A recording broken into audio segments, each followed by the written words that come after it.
Kasako Media, tunaangazia maisha, tunaandika kesho.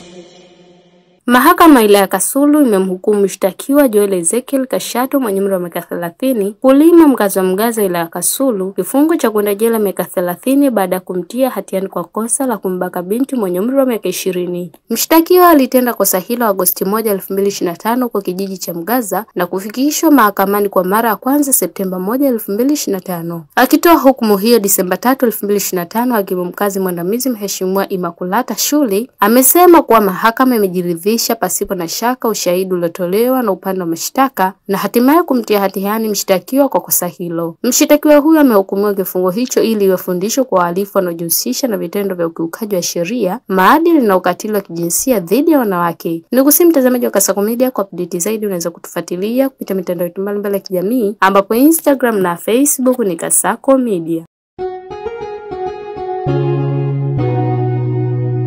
Kasako Media, tunaangazia maisha, tunaandika kesho.